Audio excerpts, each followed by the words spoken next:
प्रामाणिकपणा, सत्याची कास आणि देवासाठी असलेला आवेश या गोष्टी आम्हाला आमच्या दैहिक जीवनात आणि आत्मिक जीवनात आधारभूत असतात आणि आम्हाला विश्वासामध्ये दृढ ठेवतात. काय आम्ही दृढ विश्वास अनुभवलेला आहे?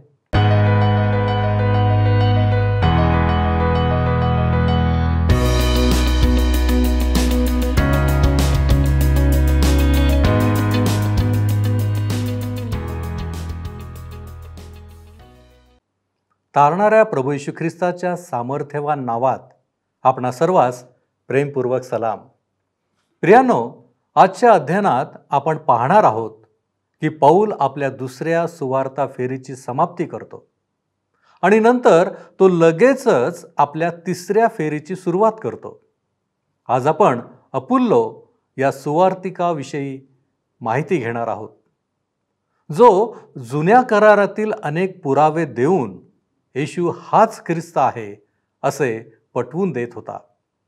नंतर पुढे पौलाने इफिस येथे कसे सेवा कार्य केले याविषयीची माहिती आपण घेणार आहोत. तर मग चला प्रियांनो, आपण आपल्या अध्ययनाची सुरुवात करूया. श्रोत्यांनो, ह्या दिवसांमध्ये आम्ही प्रेषितांची कृत्ये ह्याच्या 18व्या अध्यायाचं अध्ययन करीत आहोत. 18व्या अध्यायाच्या 17 वचनांपर्यंत आम्ही विचार केला आहे आणि आज 18व्या वचनापासून पुढे आम्ही पाहणार आहोत. ह्या ठिकाणी पौलाचे समुद्रमार्गे अंत्योखियास प्रयाण आम्हाला पाहायला मिळते. 18वा अध्याय आणि 18वं वचन सांगतं, ह्यानंतर पौल तेथे बरेच दिवस राहिल्यावर बंधुजनांचा निरोप घेऊन तारवात बसून सूरिया देशात गेला. त्याच्याबरोबर प्रिस्किला व ॲक्विला ही गेली. त्याचा नवस होता म्हणून त्याने किंख्रियात आपल्या डोक्याचे केस कातरून घेतले. पौलाने नवस केल्याबद्दल अनेक लोक टीकाटिप्पणी करतात. त्यांचे म्हणणे असे असते की ज्या मनुष्याने नियमशास्त्रासंबंधी जहाल मते व्यक्त केली आणि सांगितले की कृपेने विश्वासाच्याद्वारे तारण होते, नियमशास्त्रातील कर्मांनी नाही, तो मनुष्य स्वतः नियमशास्त्राची बंधने पाळतो, हे काय ढोंग आहे. श्रोत्यानो, तुम्ही परमेश्वराच्या कृपेचे ऋणी असताना जर नवस करिता किंवा ना करिता तर ती तुमची वैयक्तिक बाब असते. पौलाने कोणासही जबरदस्तीने नवस करण्यास भाग पाडिले नाही. उलट पक्षी नवस न करण्याबाबत त्याने जोरदार समर्थन केले. असे जरी असले तरीही पौलास वाटले म्हणून त्याने नवस केला. शेवटी आम्हा सर्वांनाच आपले व्यक्ती स्वातंत्र्य परमेश्वराच्या कृपेने प्राप्त झाले आहे आणि ते भोगायचे आहे. मी स्पष्ट सांगते की आमचे आणि प्रभू येशू ख्रिस्ताचे प्रेमाचे नाते आहे आणि हे नाते तुटू नये म्हणून आम्ही कुठलीही अनुचित गोष्ट करू शकत नाही. तोच आम्हास हे नाते टिकून ठेवण्याकरिता आम्ही काय करावे, काय करू नये याविषयी मार्गदर्शन करतो. करिंथकरास पहिले पत्र 10वा अध्याय आणि 31व्या वचनामध्ये पौल म्हणतो, यास्तव तुम्ही खाता, पिता किंवा जे काही करिता ते सर्व देवाच्या गौरवासाठी करा. श्रोत्यानो, तुम्ही मांस खाऊ इच्छिता तर ते खाण्याचे तुम्हास स्वातंत्र्य आहे. अमुक एक दिवस विशेष दिवस म्हणून तुम्हास पाळावयाचा आहे तर तो तुम्ही पाळू शकता. यातून देवाचे गौरव होणे हेच काय ते महत्त्वाचे असते. आपल्याला पौलाचे दोष येथे काढत बसायचे नाही.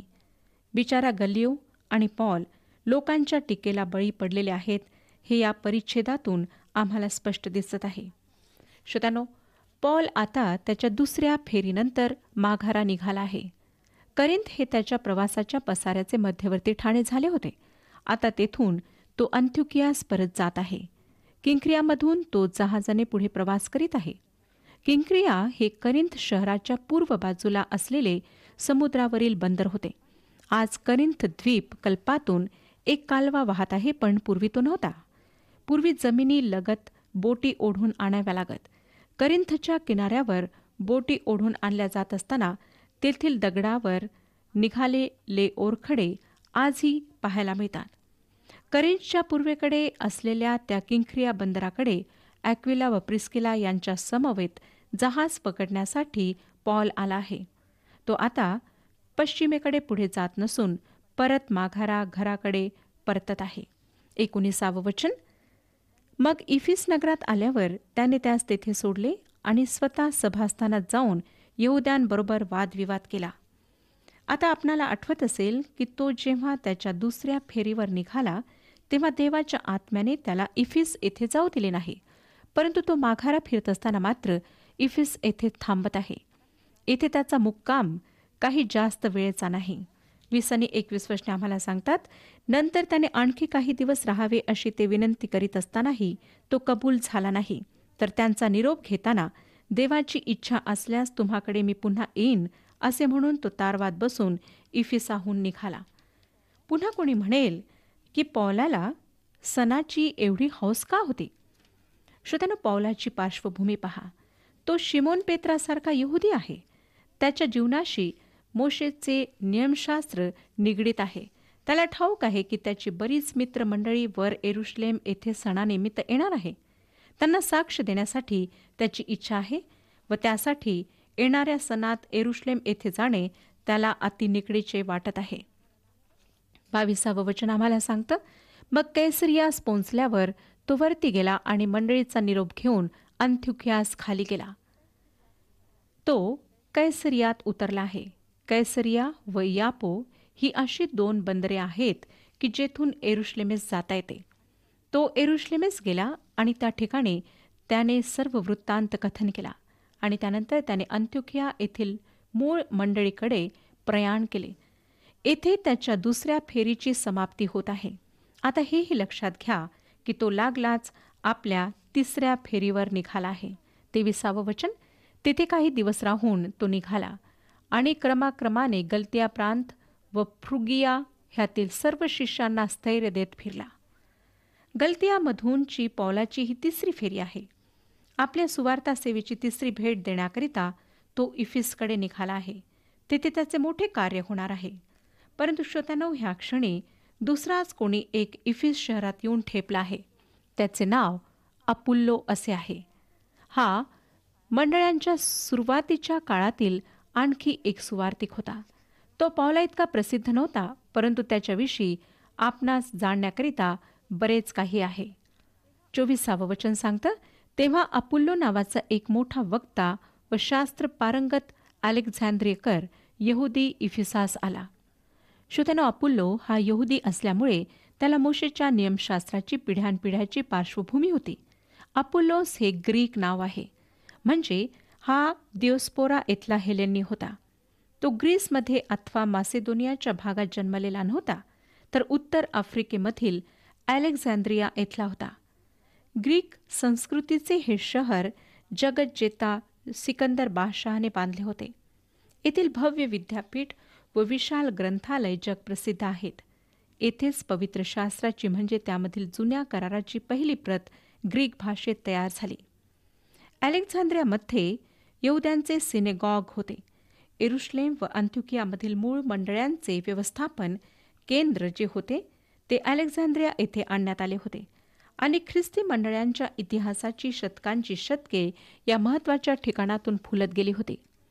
ख्रिस्ती मंडळांच्या पूर्वकालीन इतिहासात ज्या थोर व्यक्तींची नोंद आहे त्यात अलेक्झांद्रिया येथील एका त्रिकुटाची नोंद आहे. ते त्रिकूट म्हणजे ॲथेनॉसियस, तार्तुलिन व ऑगस्टिन.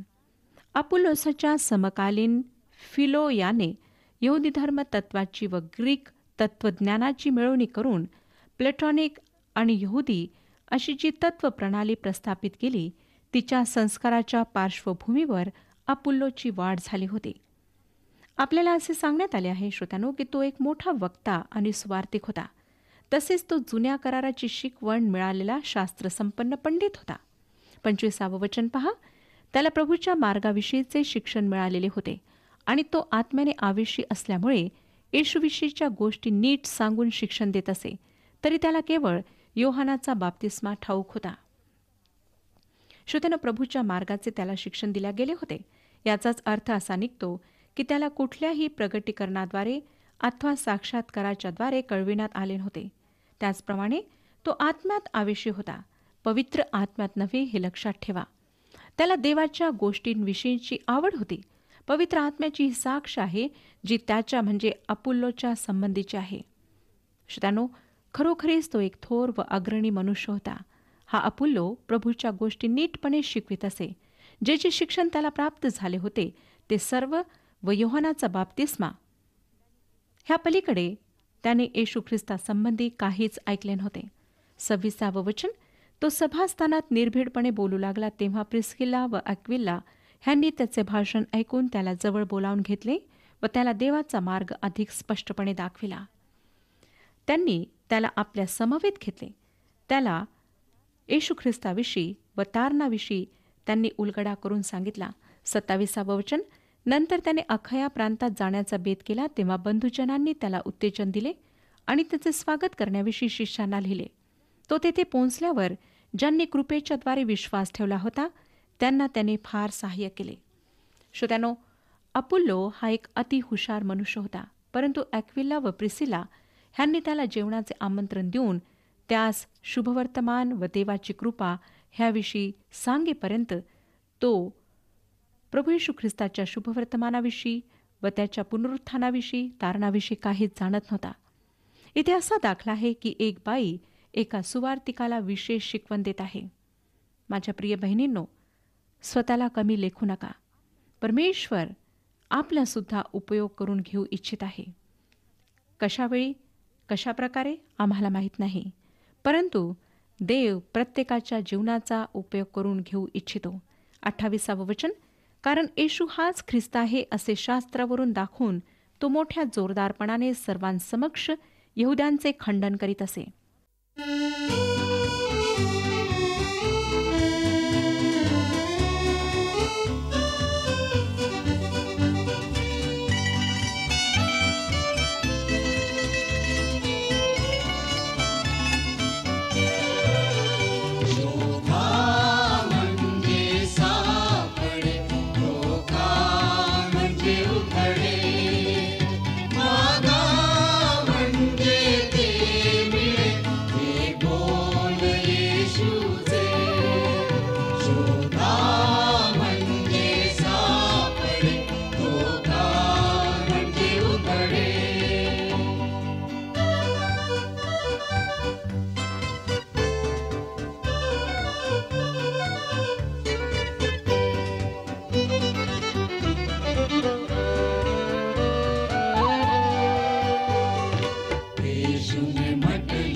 येशू हाच ख्रिस्त आहे ह्याबाबत पवित्र शास्त्रामधून त्याने यहुद्यांना मोठी खात्री पटवून दिली. जुन्या करारातील अनेक पुरावे देऊन व बप्तिस्मा करणाऱ्या योहानाच्या अरण्यात ओरडणाऱ्या वाणीची व पश्चातापाच्या घोषणेची ओळख पटवून देऊन त्याने शिकवले. त्या पलीकडल्या गोष्टींची त्याला माहिती नव्हती, म्हणजे योहानाचा बप्तिस्मा येतपर्यंत तो जाणत होता. परंतु ॲक्विला आणि प्रिसिला यांना त्याला वर्तमानाप्रत शुभवर्तमान सांगण्याची संधी प्राप्त झाली. त्याचे परिवर्तन घडवून आणण्याचा त्यांना मान मिळाला. त्यानंतर तो ग्रीसमधील सर्व मंडळास भेटी देत गेला. त्यामध्ये अखया, करिंथ व अथेने वगैरे प्रांत होते. येशू हाच ख्रिस्त अथवा मसीहा आहे ही त्याची शिकवण होती. आता आपण पुढच्या अध्यायाकडे वळूया. 19वा अध्याय. ह्याचा विषय आहे धर्मप्रसारार्थ पौलाचा तिसरा प्रवास. ह्या ठिकाणी आम्हाला पौल इफिसमध्ये दिसतो. धर्मप्रसारार्थ पौलाचा तिसरा प्रवास हा मागील अध्यायाच्या 23व्या वचनापासून सुरू झाला आहे. 23व्या वचनात जेव्हा त्याने अंत्योकिया सोडले. ह्या प्रकरणामध्ये तो पहिल्या आणि दुसऱ्या धर्मप्रचारार्थ केलेल्या प्रवासाच्या आठवणी मनात आठवितो. नंतर तो इफिसमध्ये येतो, जेथे तो तुरन्नाच्या शाळेत 2 वर्षे दररोज वादविवाद करतो. श्रोत्यानो, पौलाने जे चमत्कार केलेत त्याचा उपयोग त्याला भूतपिशाच विद्या जाणणाऱ्या व सोन्याच्या मूर्ती घडविणाऱ्या, त्याचप्रमाणे रुपयाचे देव्हारे करणाऱ्या अशा लोकांना देवाची सुवार्ता सांगण्यासाठी झाला. नगरातील शिरस्तेदारांनी जमावाला शांत केले आणि लोकांना घातपात करण्यापासून परावृत्त केले आणि तो खटला वरिष्ठ अधिकाऱ्यांकडे नेला. आम्हाला पहिली 2 वचने सांगतात. 19वा अध्याय पहिली 2 वचने. मग असे झाले की अपुल्लो करिंथात असता पौल वरच्या प्रांतामधून जाऊन इफिसास पोहोचला. तेथे कित्येक शिष्य त्याला आढळले. त्यांना तो म्हणाला, तुम्ही विश्वास ठेवला तेव्हा तुम्हास पवित्र आत्मा मिळाला काय? त्यांनी त्याला म्हटले, पवित्र आत्मा आहे की काय हे आम्ही ऐकलेही नाही. श्रोत्यानो, आपणास आठवत असेल, पौल हा त्याच्या दुसऱ्या धर्मप्रचारार्थ प्रवासातून परत येत असताना इफिसमधून आला होता आणि त्याने त्या लोकांना असे सांगितले होते की देवाची इच्छा असेल तर तो पुन्हा त्यांच्याकडे येईल. तो इफिसमध्ये पूर्वी कधी राहिलेला नव्हता. त्याचप्रमाणे त्या ठिकाणी मंडळीची स्थापना झालेली नव्हती. आता तो इफिसमध्ये पुन्हा आलेला आहे, परंतु त्याच्या आधीच त्या ठिकाणी एक महान प्रचारक गेला होता आणि त्याचे नाव आम्ही पाहिले अपुल्लोसचे होते. परंतु तुम्हाला एका गोष्टीची आठवण करून देणे महत्त्वाचे आहे आणि ती म्हणजे अपुल्लोस ह्याला येशू ख्रिस्ताच्या मृत्यू आणि पुनरुत्थानासंबंधी काहीही माहिती नव्हती. परंतु ॲक्विला आणि प्रिसिला ह्यांनी त्याला पुनरुत्थानाविषयी आणि तारणाविषयी सांगितले आणि त्याचे परिवर्तन झाले. तो आतापर्यंत फक्त योहानाच्या बाप्तिस्म्याविषयी शिक्षण देत होता आणि त्याला फक्त योहानाचा बाप्तिस्मा इतकेच समजले होते. ह्याचा परिणाम असा झाला की ज्यांनी अपुल्लोसचा संदेश ऐकला होता त्यांना फक्त योहानाच्या बाप्तिस्म्याविषयी शिक्षण मिळालेले होते, परंतु त्यांनी पवित्र आत्म्यासंबंधी काहीच ऐकले नव्हते. पौलाने त्यांना स्पष्टपणे समजावून सांगितले, तुम्ही विश्वास ठेवल्यापासून तुम्हाला पवित्र आत्मा मिळाला काय? श्रोत्यानो, ह्या प्रश्नाचे उत्तर त्यांनी फक्त अशा प्रकारे दिले की त्यांनी पवित्र आत्म्यासंबंधी ऐकलेले सुद्धा नाही. ह्याविषयी त्यांना काहीच माहिती नव्हते. त्यांना फक्त योहानाच्या बाप्तिस्म्याविषयी शिक्षण मिळाले होते.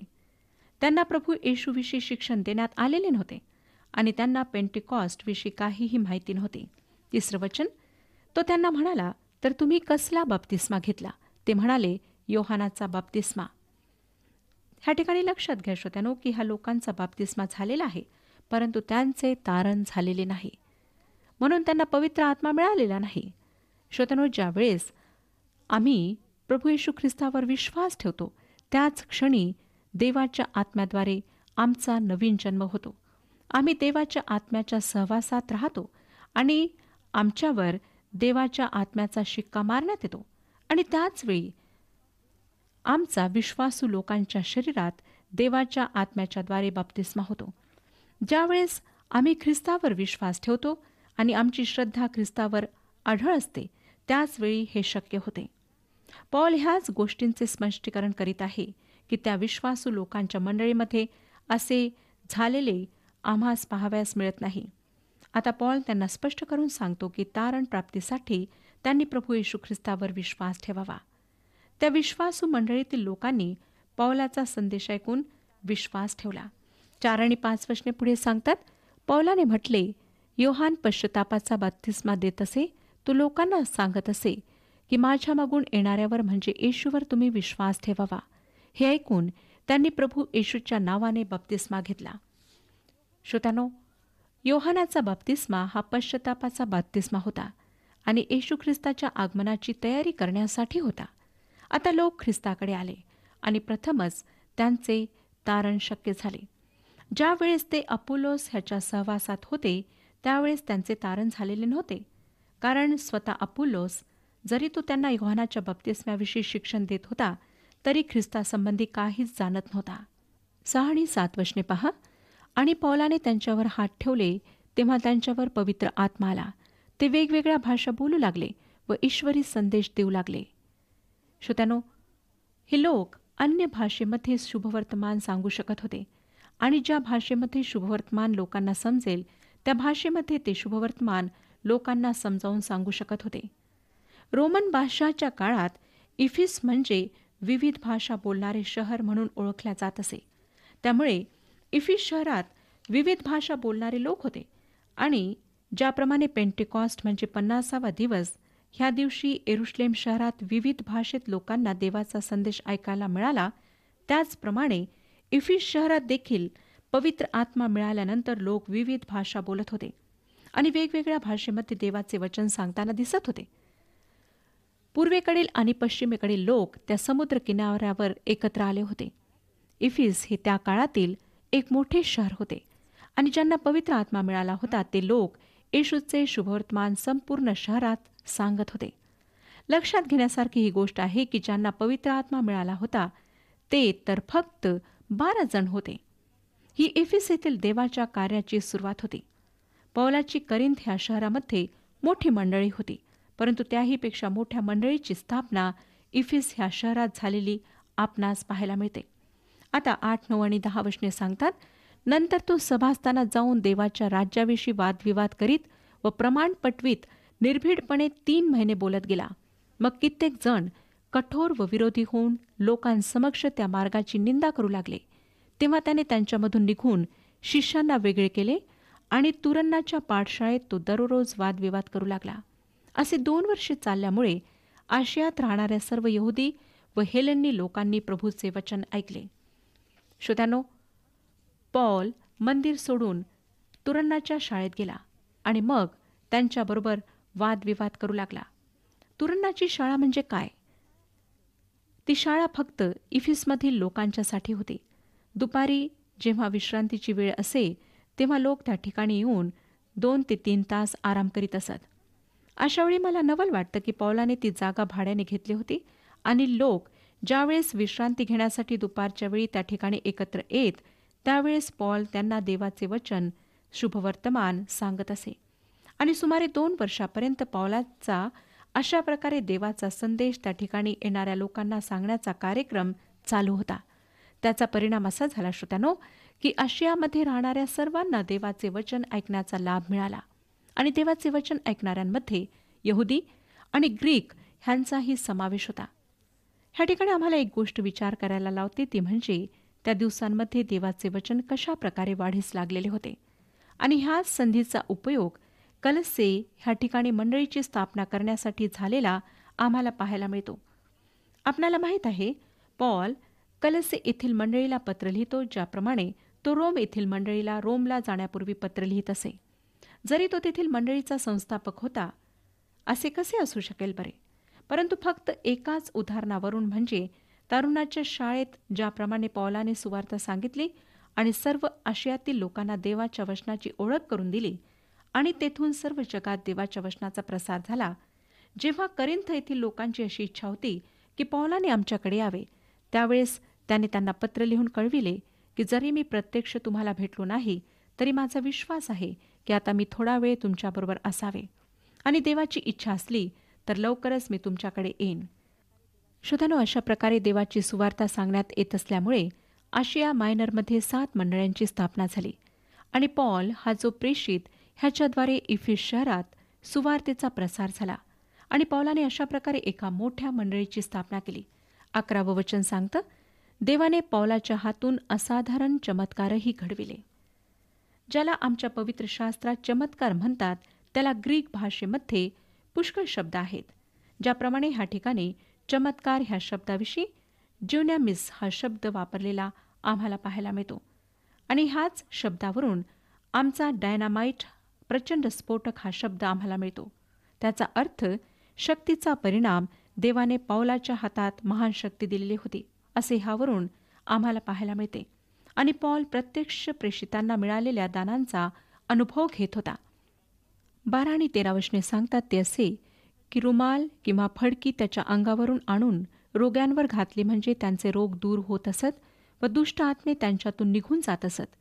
तेव्हा कित्येक पंचाक्षरी फिरस्ते यहुदी दुष्ट आत्मे लागलेल्या लोकांवर प्रभू येशूचे नाव उच्चारून म्हणू लागले, ज्या येशूची पौल घोषणा करीतो त्याची मी तुम्हास शपथ घालतो.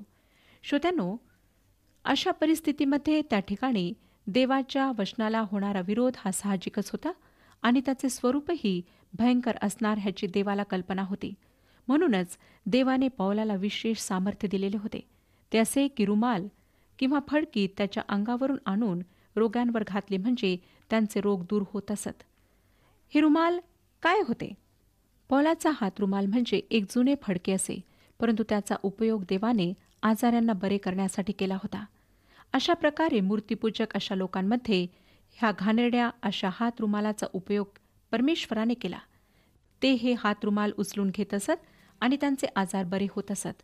श्रोत्यानो, अशाच प्रकारे लोकांमध्ये कार्य करतो. श्रोत्यानो, परमेश्वर आपणा सर्वांस आशीर्वाद देव. हा कार्यक्रम आपणास आवडला काय? आता आम्हाला एक मिस कॉल करा आणि आपण पुढील विजेता होऊ शकता.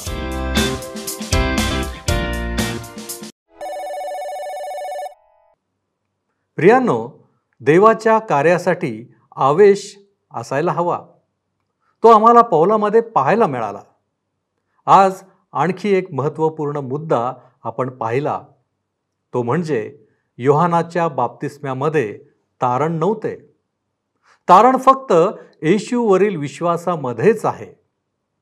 परमेश्वर जेव्हा आमच्याद्वारे कार्य करीत असतो त्यावेळेस सर्व गोष्टी त्याच्या अधीन असतात. आम्ही पाहिले की पौलाच्या हातून असाधारण चमत्कार घडले. होय प्रियांनो, चिन्ह आणि चमत्कार हे देवाच्याच गौरवासाठी असतात. आज आपण येथे थांबत असताना विचार करू की काय आमच्यामध्ये देवाच्या कार्याचा आवेश आहे? काय आम्हाला सत्याचा खरा मार्ग कळला आहे की आमचा अजून शोधच चालू आहे? आपण प्रार्थना करू. प्रभूजी, आमचं जीवन हे तू दिलेला आम्हासाठी आशीर्वाद आहे आणि म्हणूनच प्रभूजी आमच्या जीवनाच्या द्वारे आम्ही केवळ तुझं गौरव करावं आणि यासाठी आम्हाला प्रामाणिक मन हवं आहे. आम्हाला तो सत्याचा आत्मा हवा आहे. ती प्रामाणिकता आम्हाला हवी आहे आणि म्हणून प्रभूजी आम्ही तुझ्या चरणांपाशी आलेलो आहोत. प्रभूजी, आमच्यामध्ये विश्वास आहे, परंतु बापा तो विश्वास आणखीन दृढ व्हावा अशी आमची इच्छा आहे आणि म्हणून प्रभूजी आम्ही प्रतिदिनी तुझ्या चरणांपाशी येत आहोत. प्रभूजी, तू आम्हाला सहाय्य कर की जेणेकरून आमच्या जीवनामधील प्रत्येक क्षण हा तुझ्या गौरवासाठी असेल. तुझी कृपा आमच्यासाठी तू विपुल अशी कर. तारणारा प्रभू येशू ख्रिस्त याच्या गोड आणि गौरवी नावात ही प्रार्थना करतो म्हणून तो ऐक. आमेन. आपल्या जीवनाच्या द्वारे देवाचे गौरव करा. प्रभू आपणास सहाय्य करो.